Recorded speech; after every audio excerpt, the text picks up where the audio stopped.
Olá, pessoal. Eu sou o professor Maurício Bezerra de Souza Júnior, do Departamento de Engenharia Química da Escola de Química da UFRJ. Este é um material de aula da disciplina EQE 487, Controle e Instrumentação de Processos, do PLE da Escola de Química da UFRJ. Destina-se exclusivamente aos alunos da disciplina, sendo proibida a sua reprodução e distribuição. Seu conteúdo é totalmente acadêmico e não tem fins lucrativos. As fontes das figuras e as referências bibliográficas são devidamente citadas ao longo dos slides. Bem, como vocês sabem, eu sempre coloco todas as aulas que a gente tem apresentado, né, em tópicos para que vocês possam eventualmente acompanhar e voltar a algum tema. A aula presente é a aula número 11 de elementos de medida, que ela continua o assunto que foi iniciado na aula 9. Não é? A gente introduziu os elementos de medida, então hoje a gente vai continuar e também apresentar os atuadores. Vejam que a aula 10 foi uma aula mais voltada assim, para análise de estabilidade, que envolvia mais cálculos, enquanto que essas aulas, tanto da introdução como hoje da continuação dos elementos de medida, são mais informativas. Eu repito aqui um slide que eu havia apresentado antes dos transdutores, né? Eu repito aqui para a gente entrar no contexto, né? Os transdutores realmente são compostos de um elemento sensor e de um transmissor. A ideia é que a gente tenha a conversão de uma quantidade medida, uma variável de processo, uma temperatura, uma pressão, uma composição, num sinal que possa ser transmitido para o controlador. O que eu tinha chamado então na aula passada e que volto a chamar hoje é que o elemento sensor ele vai ser diferente, não é, para cada variável e para cada, digamos, o princípio físico envolvido para cada sensor. Os transmissores eles vão ter justamente a finalidade de amplificar o sinal e torná-lo, né, num patamar que possa ser sentido pelo controlador. Então, esse slide nós já havíamos conhecido. Esse outro também coloquei uma repetição aqui. Na verdade, eu queria chamar a atenção de que a gente vai fazer uma aula que aqui a gente vai dar um breve panorama, né, de alguns sensores e de atuador que são mais usados para a indústria de processos químicos. É claro que esse é um assunto muito importante, que você pode consultar a literatura, desde material de aula, como que eu já mandei, o livro do professor Stephanopoulos, um manual como o Liptak, mas existem disciplinas na própria escola de química, você pode cursar a disciplina de instrumentação, quer como eletiva, quer como disciplina obrigatória, né, dependendo do curso, onde você trabalha, tem laboratórios com os sensores, com os atuadores, e existem às vezes disciplinas específicas para sensores, disciplinas específicas para atuadores. Então, como eu falei, a gente vai dar uma visão aqui mais geral.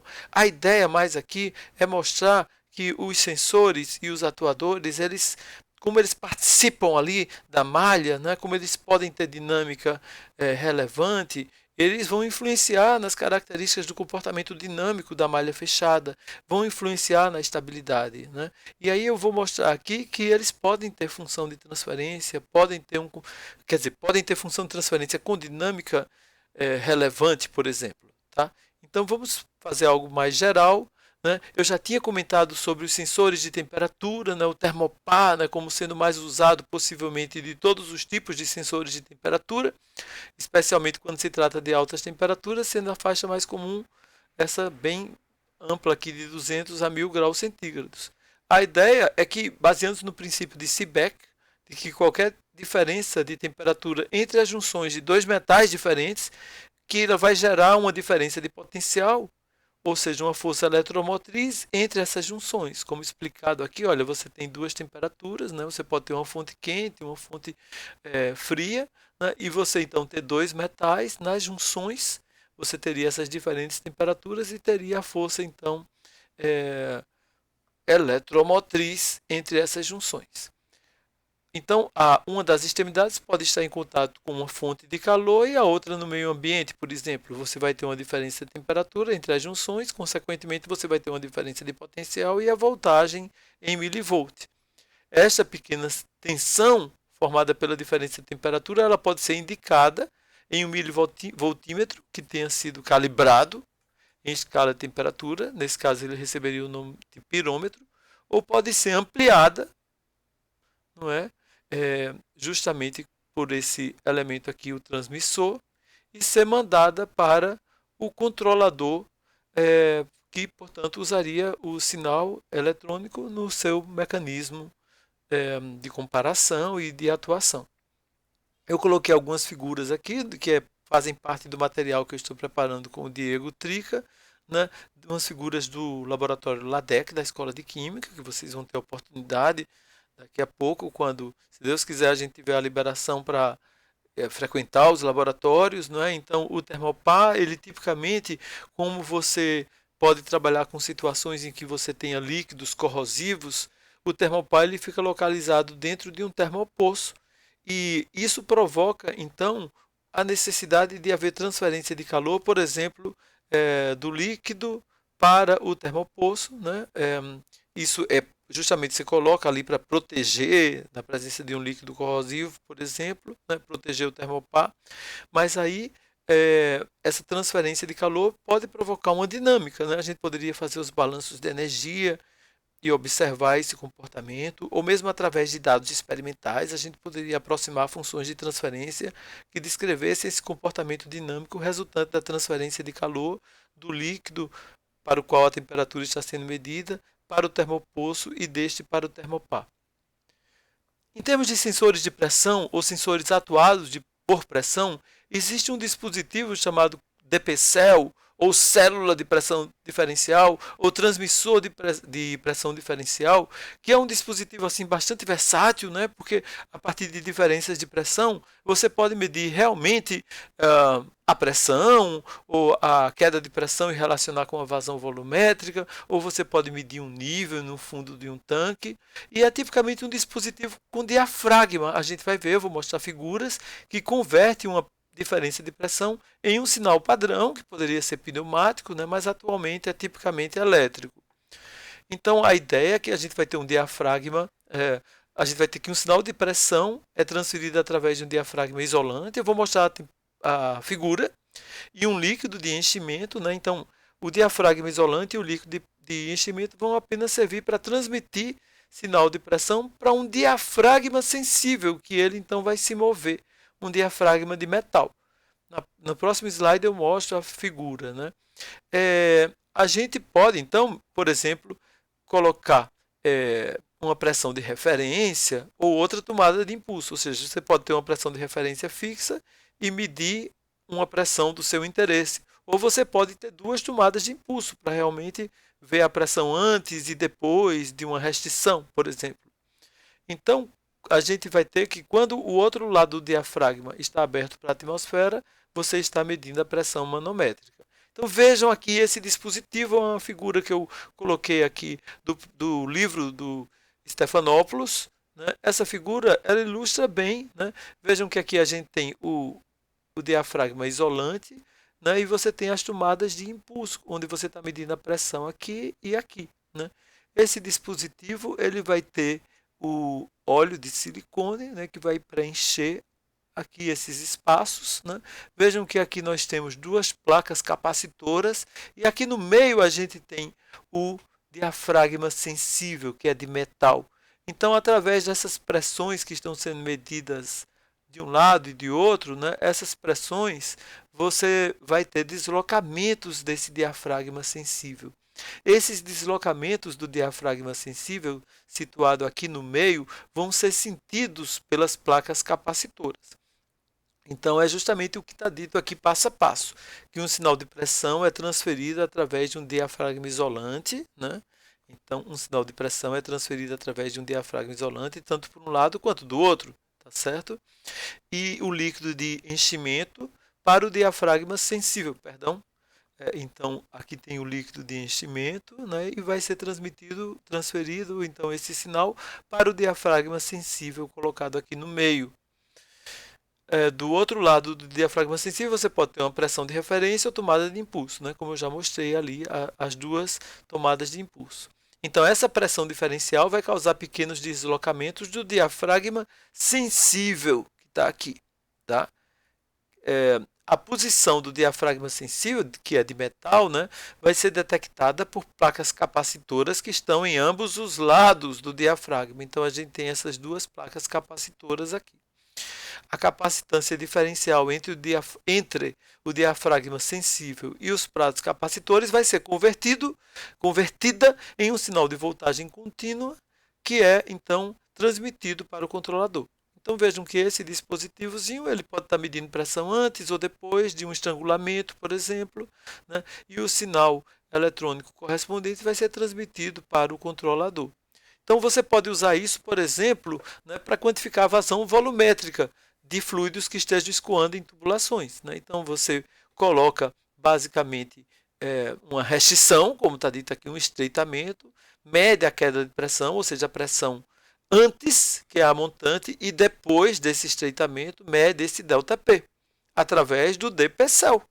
Okay? Então, você pode medir um ΔP.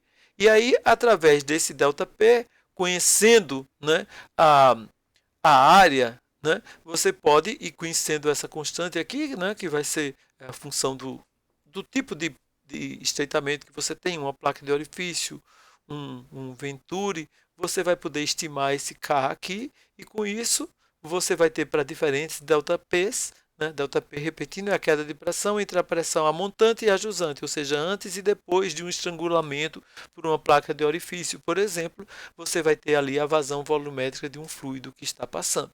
Então vejam que eu usei o dPcel para medir vazão. Eu poderia usar o dPcel para medir a pressão de líquido no fundo de um tanque, por exemplo, né? Então, poderia ter a pressão ali no fundo de um tanque e poderia, portanto, correlacionar com a altura do líquido naquele tanque, né? Então, é um dispositivo bastante versátil. Então, esses dispositivos tipo temperatura, pressão, são dispositivos assim de prateleiras, né? Você pode procurar uma empresa, por exemplo, que seja fornecedora, né, fabricante de instrumentos e facilmente adquirir para sua aplicação esses tipos de instrumentos. Quando a gente fala de composição ou concentração, já fica mais difícil, porque quando você pensa de uma medição química, usualmente é feita em laboratórios e offline. São medidas difíceis e caras de serem obtidas, tá? Caras pelo sentido de que vai precisar de insumos, vai precisar de técnicos no laboratório, né? Vai precisar, muitas vezes, você ter que recolher amostras. Imagine uma grande indústria que fabrique polímeros, por exemplo. Você tem que, e você quer acompanhar não apenas a qualidade do produto final, mas das etapas intermediárias do processo. Então você teria que ter amostragens em horários regulares, onde houvesse pessoas encarregadas de fazer aquelas medições, transportar as amostras, levar para o laboratório, né? O laboratório teria que fazer aquela análise, informar o resultado. Tudo isso dificulta o monitoramento e praticamente inviabiliza um controle automático. Então o ideal era que a gente tivesse medições em linha, mas isso é mais desafiante, né? Então a gente tem todo esse desafio de essa medição manual, como eu descrevi, ou usando analisadores online.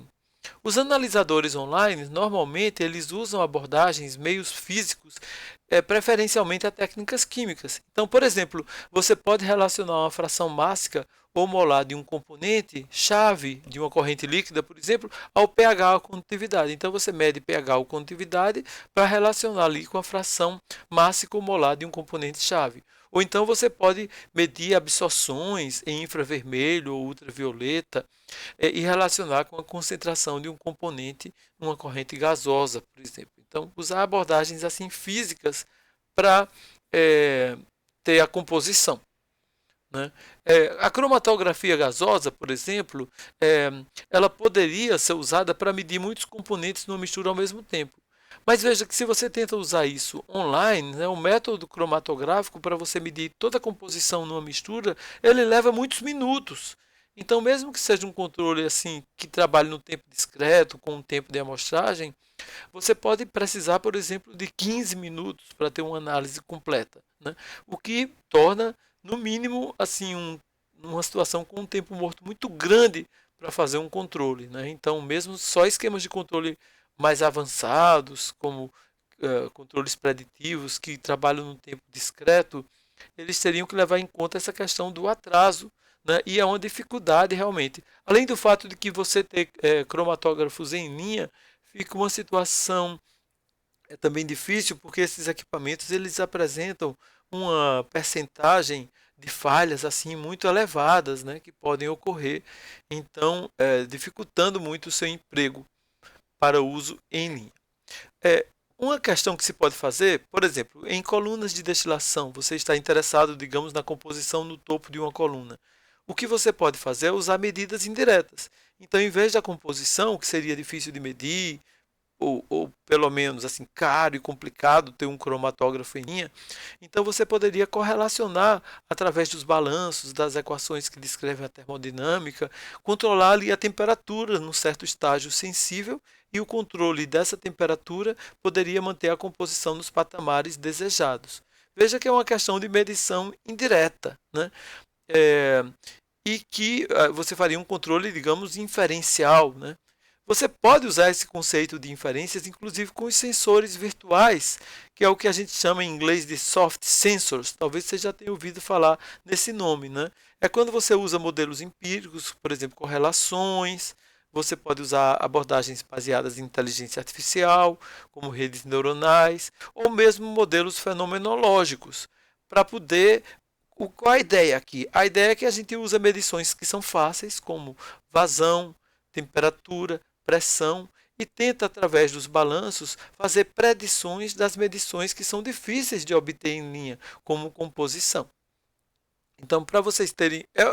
É um assunto assim que está com muito interesse, né, no uso desses soft sensors, né? Muitas empresas interessadas, justamente porque você pode reduzir aqueles gastos de laboratório que envolvem insumos, como eu falei, envolvem o material, material e a questão também de você ter muitos funcionários, às vezes, para fazerem todas as análises, né? Porque você não está interessado apenas no produto final, você muitas vezes está analisando ali o andamento do processo, então você tem muitas medições intermediárias que seriam de composição, então fica muito complicado, né? Se você pode substituir por inferências baseadas em modelo, seria muito bom, né?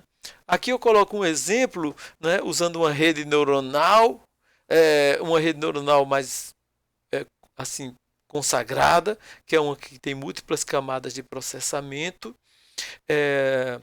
Foi um trabalho que foi feito aqui pelo eu não me lembro se no mestrado ou no doutorado da Andrea Waldman, que é professora hoje em dia na Escola de Química, e eu fui orientador da Andrea nesses dois, no mestrado e no doutorado, né, nos dois cursos de pós-graduação.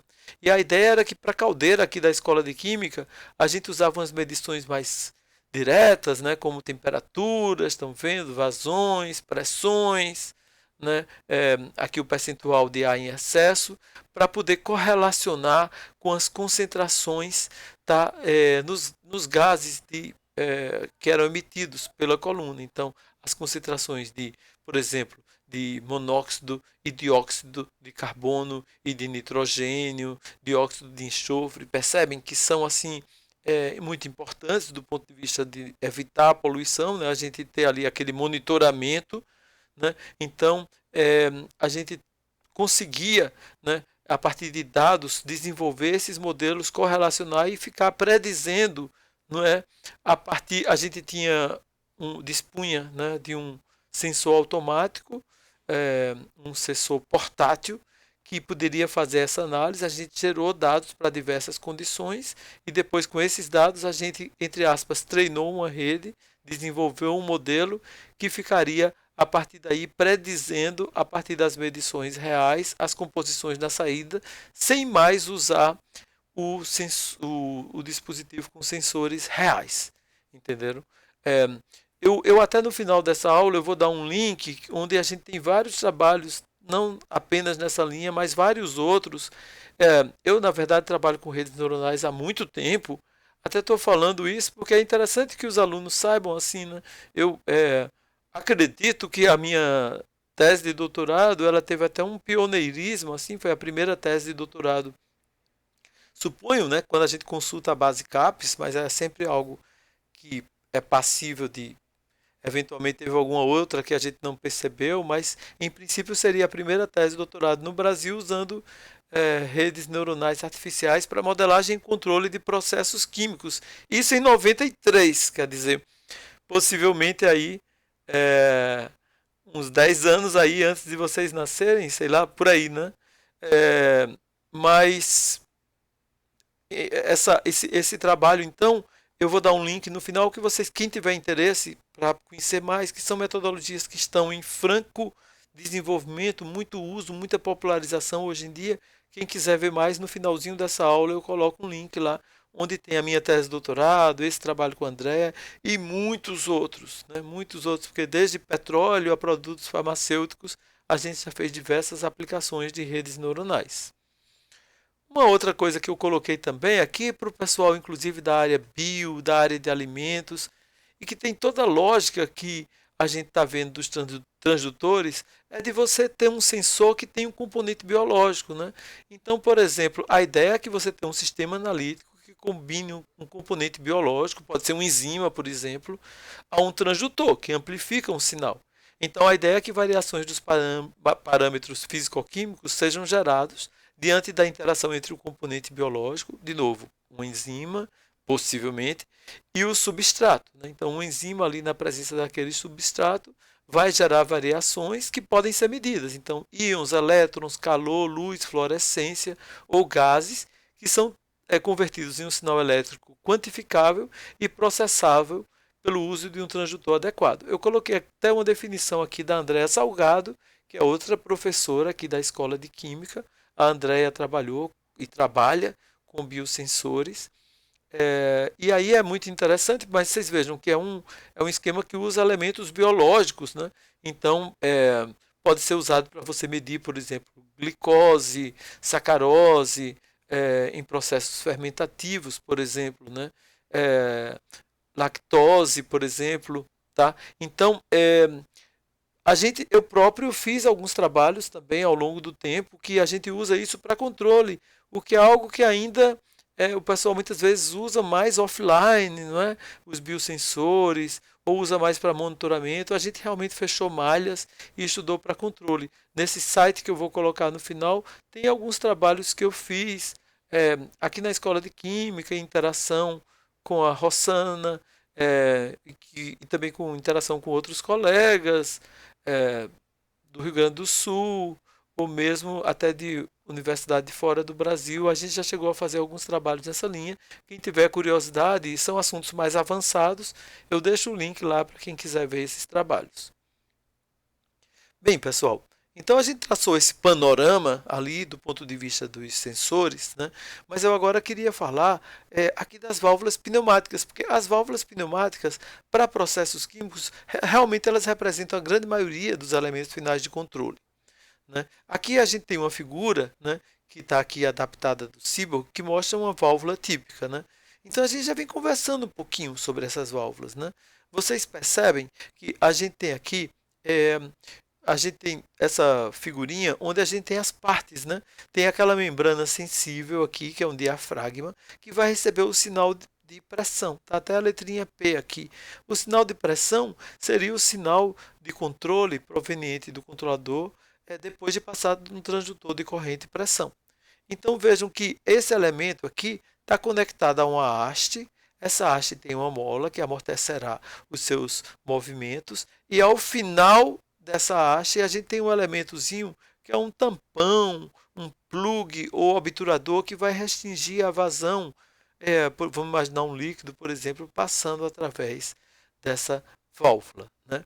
Então, a ideia é que você vem com um sinal de pressão e desloca essa haste, tá certo? Então veja que essa é uma válvula, né? A gente está orientando o deslocamento X para baixo, né? Então a gente aumentando o C aumentaria o X. Nesse caso aqui é uma válvula até que fecharia, né? Então é uma válvula de que tipo? Estão lembrados? É uma válvula do tipo A para. Essa aqui seria A para fechar, com esse design, né? Seria uma válvula do tipo A para fechar, logo seria uma válvula que falha como aberta, né? Ok, então essa válvula aqui é uma válvula que foi desenhada assim conforme o Seaborg, né? Vejam que a gente pode separar em duas partes, né? Uma que a gente chama do atuador, né, que está relacionado aqui à haste, né, que quando você vem com o sinal C, né, ou P, né, P eu estou colocando aqui para mostrar o sinal de pressão, percebe? Mas quando vem com esse sinal aqui, né, ele vai passar pelo transdutor, né, se transformar num sinal de ar comprimido, aquele ar comprimido ali atuando numa área, né, você vai ter uma força ali que vai deslocar esse conjunto para baixo. Essa força ela vai encontrar uma oposição ao deslocamento, porque tipicamente tem atritos entre esse conjunto haste-mola, né, e as próprias paredes da válvula, né, e vai também ter a força elástica devido à mola aqui. Então, a minha ideia na modelagem, eu gostaria de ter a função de transferência relacionando a saída do controlador com um sinal M, né? Então, dependendo se esse sinal aqui já foi de ar comprimido, já foi em PSIG, ele já vai ter direto uma atuação sobre a válvula. Senão ele teria que passar pelo transdutor de corrente e pressão, né? A gente teria ainda o transdutor de corrente e pressão. O atuador, então, seria essa parte, digamos, superior aqui da válvula, e teríamos aqui a parte do corpo que está montada, digamos assim, junto à tubulação. Tá certo? Então, o que é que eu quero? Eu quero ver como é que atuando no C, a saída do C, que é a saída do controlador, afeta X, que é a posição aqui que vai se deslocar desse conjunto haste-mola. E como é que o deslocamento do X afeta o M, onde o M é a vazão. Entenderam? Não é natural isso, né? O sinal do controle afeta o deslocamento com todo esse desenho aqui afeta a vazão. Então, a ideia é que a gente vai ter que obter aqui uma função de transferência entre C e M, né? Mas aí a gente pode admitir que tem dois elementos em série, o atuador, que o C afeta o X. Então, a gente vai ter uma função de transferência, G do atuador, e tipicamente a gente vai ter que o X afeta o M, né? Veja que o atuador ele se desloca ali, né? Isso leva um tempo, né? E esse deslocamento deve afetar mais rapidamente a vazão. Então, a gente vai admitir mais tipicamente que a gente vai ter uma função de transferência aqui, GA, que vai ter uma dinâmica, enquanto que a gente vai ter um ganho aqui, que seria mais imediato, o efeito sobre a vazão. Tá? Então, a gente está considerando uma função de transferência, onde tem o efeito da ação do controlador na abertura da válvula, que é a parte do atuador, e deste na vazão, que seria a variável manipulada M, que seria a parte do corpo. Então, a gente está separando. Eventualmente, você pode incluir aqui o K e P, ok? Que seria para fazer aquela transdução, no caso dele existir. Então, vamos começar com o atuador, tá, pessoal? Vamos começar com a obtenção dessa função de transferência aqui. Vamos começar com o atuador. Então, basicamente, vejam que ali é um sistema, né, que não tem... Ali não é acúmulo de massa, nem de energia, ali a gente tem umas forças que estão aplicadas naquele conjunto haste-mola, né? Olhando a figurinha de novo, eu vou ter aqui a pressão aplicada numa área que vai ter uma força, como eu já tinha dito, tende a empurrar para baixo. Eu vou ter aqui o deslocamento, tá certo? E esse deslocamento vai encontrar outras forças, né? Então, o balanço das forças, né, seria a massa vezes a aceleração, o somatório das forças aplicadas, né? Então, a massa do conjunto haste mais mola mais obturador. Aqui eu vou ter o sinal C, aqui indicado como um sinal já de pressão, né? Então, seria já depois de passar pelo transdutor, tá ok? Que seria um sinal de pressão, vezes a área da força. Menos... Aqui a gente tem o KHX, que é justamente Kx, vocês sabem, é a força devido à lei de Hooke, por causa da mola que está ali associada à haste. E a gente vai considerar um termo de, digamos assim, atrito, né, associado ali ao deslocamento das partes, então, da válvula, né, daqueles elementos móveis da haste contra ali as paredes. Então, a gente vai ter um termo que é proporcional a dx dt. Então, μ é o coeficiente de fricção, Tá certo? Então a gente apresentou a todos aqui, né? O A é a área do diafragma, o KH a constante de Hooke, o μ é esse coeficiente de fricção. Então vejam que massa vezes a aceleração seria o somatório das forças aplicadas ao conjunto, né? Então vejam que deu naturalmente um sistema de segunda ordem. Quer dizer que uma válvula ela pode se comportar naturalmente como um sistema de segunda ordem. É um sistema de segunda ordem inerente, inclusive, porque a gente está muito acostumado a ver sistemas de segunda ordem que são compostos por vários, quer dizer, por dois de primeira ordem em série, né? Mas aqui não, ele é inerentemente de segunda ordem. Então vejam que interessante, porque a gente estava muitas vezes considerando desprezível a dinâmica da válvula, mas em princípio ela é de segunda ordem. Ainda que daqui a pouquinho eu vou fazer mais considerações sobre isso. Bem, para a nossa análise, a gente teria que aqui analisar essa equação, vejam que ela é linear, colocar em variáveis de variável desvio e obter a função de transferência relacionando o x ao c, né? Que essa função de transferência é justamente o CA. Tudo bem? Então, coloquei em variável desvio, apliquei Laplace e fiquei com essa função, que é uma função de segunda ordem. Então, vejam que a gente tem aqui o ganho, aqui teria o tal quadrado, aqui o 2 que se tal, né? E aqui o denominador, portanto, fazendo parte do denominador com os termos polinomiais em S. Tá? É facilmente obtido isso aqui, vocês devem fazer o cálculo, tá, pessoal? A partir da 25 chegar a 26. Agora, usualmente esse M é muito menor do que KH. Né? O que é que acontece com isso? Esse termo aqui ele passa a ser pouco expressivo, de modo que a gente ficaria que a válvula poderia, a princípio, né, ter esse elemento GA do atuador aproximado por uma função de transferência de primeira ordem. Vocês estão entendendo isso, né? A função de transferência aqui está descrevendo como é que aquela haste está realmente se deslocando, tá?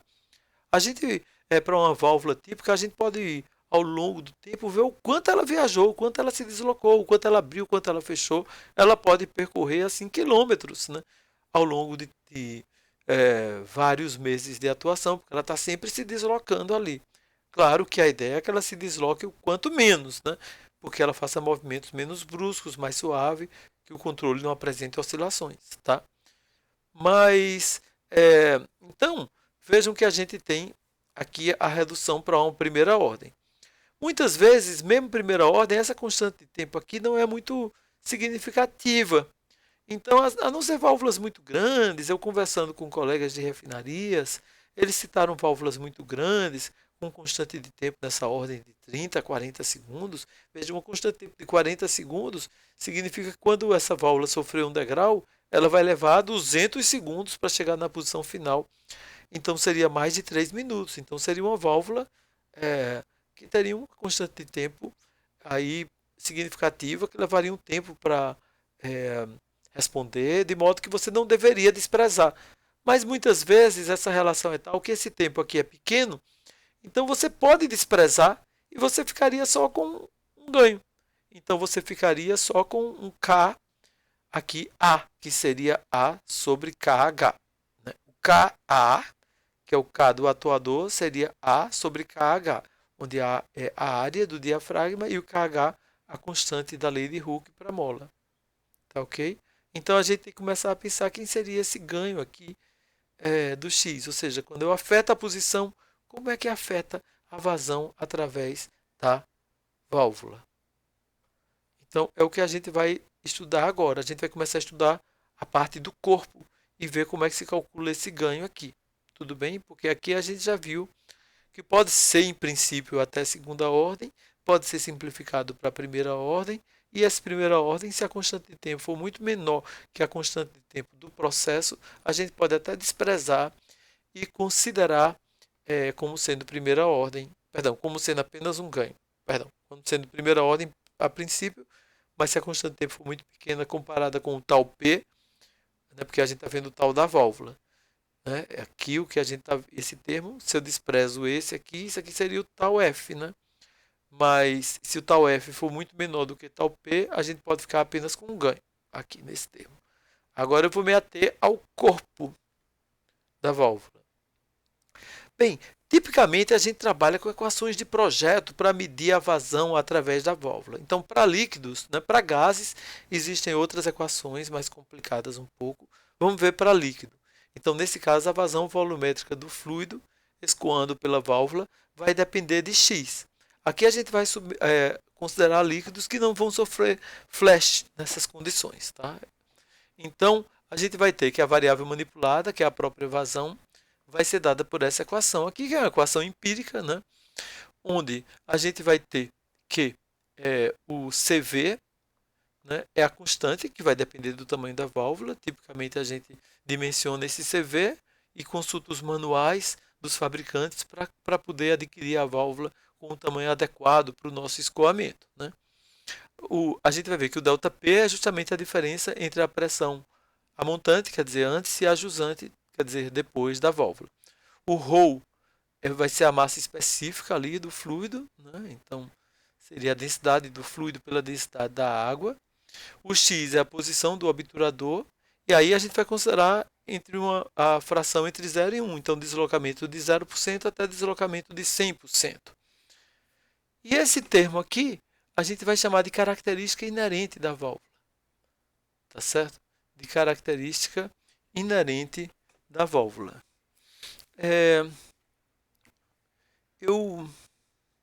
Só um minuto aqui, estou checando aqui uma coisa, mas percebo aqui que está faltando aqui, realmente, nessa equação aqui, outras vezes já aconteceu isso, né, de perceber que tem ali eu não sei se eu conseguiria facilmente fazer online aqui essa mudança, porque como a gente já viu, a vazão depende da raiz do ΔP, né? E ali na edição terminou não aparecendo. Eu não sei se eu vou conseguir fazer, porque editar a equação não é tão fácil assim para fazer assim online, né? Ela não está no modo editável aqui. Mas assim, quando eu mandar os slides para vocês, eu já vou mandar com essa correção, tá, pessoal? Que vai depender da raiz do ΔP sobre ρr, tá? Aqui está faltando colocar a potência. Peço perdão, vou corrigir nos slides. Do ponto de vista da aula, está bem claro que aqui está faltando a potência de meio, né? Que é a raiz do ΔP sobre ρr. Pois bem, então, agora, essa característica inerente, esse f de x. F de x é a função do x, né? A função do deslocamento. Como é que seria?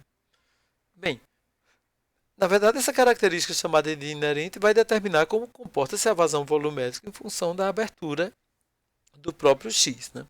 Existem válvulas no mercado que são denominadas assim, de linear, raiz quadrada, igual percentagem, hiperbólica e abertura rápida. Isso tudo vai depender de quê? Do que já foi dito, né? De como é que é a vazão através da válvula quando muda a posição do obturador.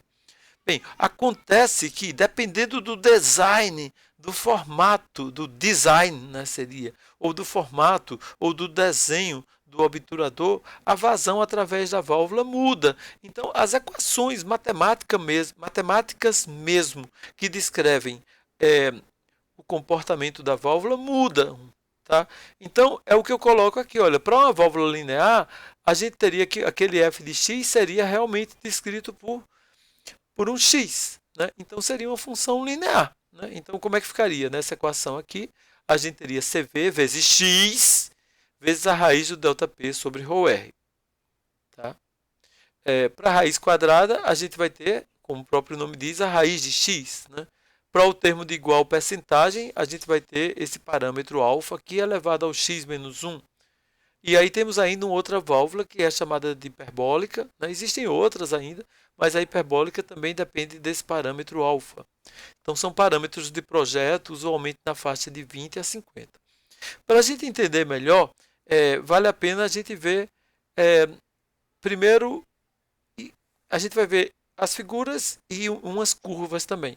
Porque as figuras, elas mostram, pessoal, que o desenho da válvula pode ser diferente para uma válvula raiz quadrada, né, para uma válvula linear. Veja que essa válvula do tipo raiz quadrada é como se ela fosse mais cavada, né, enquanto que a válvula de igual percentagem é como se ela fosse mais larga, mais gorda, vamos dizer assim, colocando de uma maneira muito prosaica, né, a descrição. Mas é claro que isso afeta, né, pessoal, é, o, a vazão através da válvula, né? Se elas têm aberturas diferentes aqui, isso afeta mais, né?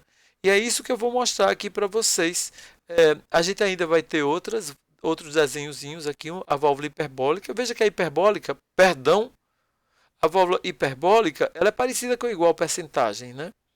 E a válvula de abertura rápida, percebe que a abertura rápida, porque ela pequenos movimentos já abrem totalmente a válvula, né? Então, aqui a gente tem essas curvas. Olha só, aqui embaixo, desculpem, não ficou claro aqui, mas aqui a gente mostra o x, que vai de 0 a 100%, e o f de x, como é que varia. Então, percebe, para uma linear, à medida que ela vai se deslocando, a vazão iria variando linearmente. Estaria essa reta aqui, essa curva 1. Para as curvas 2 e 3, que a gente tem igual percentagem, o que é que a gente percebe? Que ela tem que variar muito mais a abertura para a vazão através da válvula aumentar, né? Então, elas, digamos, é como se fossem de abertura mais lenta, né? A 2 e a 3. A mesma coisa vale para a 4 e a 5, seria mais lenta ainda, seriam as válvulas hiperbólicas, percebem? Que eu tenho que deslocar muito mais a válvula para poder ter um aumento de vazão, admitindo que o f de x está diretamente relacionado com o aumento de vazão. Tá? Então, percebe que a gente tem válvulas de abertura, assim comparadas com a linear, mais lentas, que são as de igual percentagem e as válvulas do tipo hiperbólica. Já essas válvulas 6 e 7 são de aberturas mais rápidas, percebem que pequenos deslocamentos no X aumentaram muito o f de x, aumentariam muito a vazão, então seriam a válvula, por exemplo, número 7, que é a válvula raiz quadrada, que seria uma válvula de abertura rápida, e aquela 6, que seria uma abertura mais rápida ainda, né? Então, a gente vai ter que esses formatos, eles afetam basicamente, né, a natureza ali do comportamento da vazão através da válvula. Percebem coisas que a gente pode tirar daqui, por exemplo? Se vocês observarem, quando o x tende para zero, a válvula linear, a válvula de abertura rápida, como a raiz quadrada, e a abertura rápida, como a 6, elas fecham totalmente.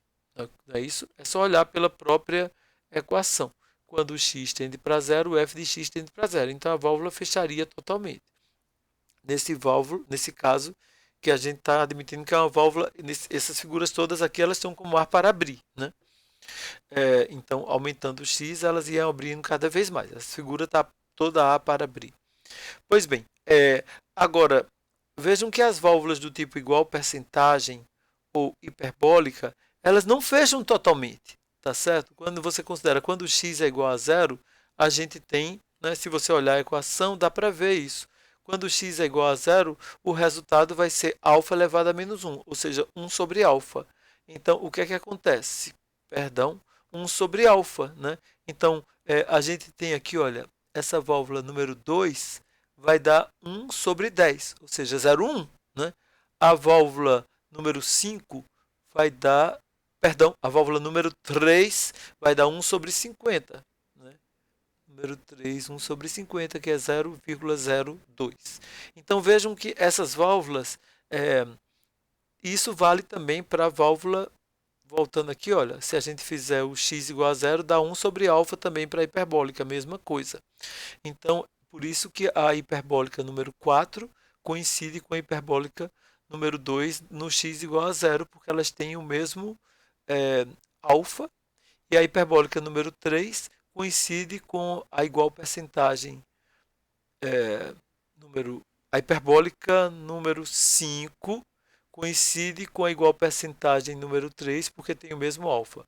E a hiperbólica número 4 coincide com a igual percentagem número 2, porque tem o mesmo alfa quando x é igual a zero, né? Então, percebam que essas válvulas elas não fecham totalmente. Se você quiser uma situação em que a válvula fique totalmente fechada, você não deve usar essas válvulas aqui. Ou então você pode ter alguma válvula adicional que possa ser fechada numa situação que você queira fechar, né? Mas ela própria permite ainda a passagem de fluido, né? Tá? E é outro parâmetro que a gente mede também, percebam que quanto maior o alfa, maior o que a gente chama de rangeabilidade. É uma palavra esquisita porque nem existe, vamos dizer, é uma palavra meio grosseiramente passada para o português do inglês, mas é porque rangeabilidade vai mostrar, né, que quanto maior, né, se a gente vê aqui para o 3 e para o 5, o alfa, quanto maior o alfa, maior a variação que ela promove, né, porque ela iria daqui até totalmente aberta. Né? Então, se o alfa for menor, ela já vai ter ali uma faixa de atuação menor, porque ela já começa a abrir a partir daqui. Tá ok? Então, o alfa é relacionado a essa faixa de variação, o rangeability da válvula. Tá? Então, basicamente, o que a gente pode dizer daqui? É que dependendo do design do elemento tampão, plug ou obturador, a gente pode ter, comparativamente ao caso linear, que é como variando o x. O f de x varia em consequência a vazão. A gente pode ter, comparando com o caso linear, né, que aumentos proporcionais em x variam, né, se a gente vai variando o x, aqui varia linearmente o f de x. Aqui a gente está vendo que para todas essas válvulas aqui, 2, 3 e 4, no início eu tenho que mexer muito a válvula para poder a vazão aumentar. Só no final é que a vazão aumenta mais, que é o contrário das de abertura rápida, que mexer um pouquinho ela já abre logo. Percebe? Válvula de abertura rápida, 6 e 7, mexer um pouquinho ela abre logo, porque essas curvas vão lá para cima. Enquanto que as outras não, só no final é que elas abrem mais. Então é claro que a única que é linear é a 1. As outras são não lineares. Bem, acontece que essas condições são as chamadas características inerentes da válvula. Vejam que a gente está trabalhando aqui com a vazão, né, como sendo o CV, que é um parâmetro constante, vezes o f de x, que eram as equações que a gente estava estudando, vezes a raiz, que eu falei que tem corrigido, o ΔP. Se esse ΔP está variando, né, então a gente teria um termo aqui não linear, multiplicando por um termo aqui que poderia ser linear ou não. Então, o que é que acontece? Se eu uso uma característica inerente linear, a característica instalada vira não linear, devido a essa variação no ΔP. Então, os autores sugerem que, quando você for projetar o sistema de controle, como você quer um comportamento linear, né, então a ideia é que a característica instalada da válvula seja linear. Né? Então, como o ΔP varia com a vazão, né, então uma válvula com característica inerente não linear normalmente oferece condições mais lineares que uma válvula linear. Entenderam? Então, quando eu coloco uma válvula não linear, é como se aquela não linearidade, né, da característica inerente, combinando com a não linearidade do fato de que o ΔP está variando, tornasse o comportamento mais aproximadamente linear do que se você mantiver a característica inerente linear com o ΔP variando, porque aí vai ficar não linear mesmo. Então, no fundo, termina sendo mais comum na prática se trabalhar com uma válvula não linear, do tipo igual percentagem, por exemplo. Então, a característica dela inerente seria não linear, mas o comportamento dela instalado seria aproximadamente linear. Tá ok? Às vezes, o Seeberg, por exemplo, ele faz algumas simulações onde ele mostra, né, com essas variações do ΔP, que o comportamento da vazão fica mais próximo do linear para uma válvula de igual percentagem. Por essa razão, há essa indicação de escolha de válvulas com característica inerente, na verdade não linear, para que no emprego instalado tenha um comportamento aproximadamente linear. Basicamente, vejam que com isso, né, a gente está fechando a descrição das válvulas. Como é que a gente vai calcular aquele ganho? Ora, pessoal, se a expressão for não linear, né, a gente vai ter que fazer uma linearização. Né?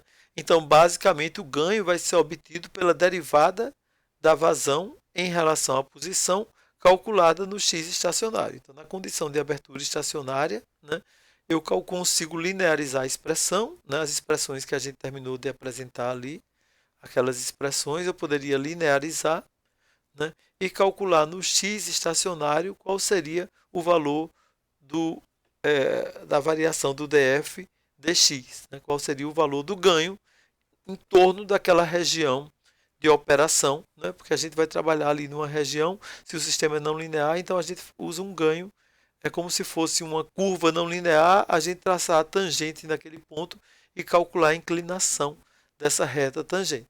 Então, basicamente, o ganho é facilmente obtido derivando a expressão da vazão pela posição e calculando no x estacionário. Com isso, vejam que eu passaria a ter, se a gente volta àquela figurinha, eu passaria a ter o GA, que a gente viu como calcular, e o ganho, né, para o tipo de válvula que está sendo adotado. Ok? Vejam que eu citei várias referências hoje, né? Citei o manual, né, de instrumentação, citei a tese da Andréa Salgado, professora, diretora adjunta, citei mais uma vez o livro do Seebeck, citei esse livro antigão. Eu nem sei se a referência que eu tenho é essa tão antiga, eu acho que eu tenho edições mais novas, mas como eu não estou em acesso, não estou com ela em mãos, eu coloquei essa primeira edição aqui. Provavelmente aquela figura eu tirei de edições mais recentes, porque essa está muito antiga. O material do curso que a gente está trabalhando, né? Perdão, o material esse aqui é o 99. Então é o que eu já mandei para vocês. E o que eu estou trabalhando com o Diego, eu tenho sempre citado, né? Porque muito dessas aulas eu estou me baseando nesse material. O livro do Stephanopoulos. Stephanopoulos é um grande professor. Acredito que ele agora esteja aposentado, mas ele é um professor do MIT e ele é um professor de didática excelente. Eu já tive uma oportunidade de fazer um curso com ele, assim, e ele realmente sempre foi um ótimo professor. O livro dele, de uma certa maneira, mantém essa característica. Eu coloquei aqui aquele trabalhinho da Andrea Waldman, que a gente, com o pessoal do LADEC, publicou aqui. Então, coloquei essa referência. Como eu disse para vocês, a gente tem o ResearchGate, que o ResearchGate é como se fosse uma rede social de pesquisa. Então, alguns artigos estão lá, né? Normalmente não é completo, vamos dizer, porque a gente teria que ficar carregando lá, né, os artigos. E aí, por isso é incompleto. Mas aí tem bastante coisa assim de trabalhos que vocês queiram ver. Ah, quem tiver mais interesse em redes neuronais aplicadas a processos químicos ou biosensores, tem alguns trabalhos que eu fiz, eh, e aí vocês podem ter essa curiosidade e eventualmente querer depois se aprofundar. Então, basicamente é isso, pessoal. Muito obrigado pela atenção. Podem, como sempre, continuar mandando suas dúvidas para a gente tirando por e-mail ou então nas aulas síncronas. Muito obrigado, fiquem bem e um grande abraço. Vamos aqui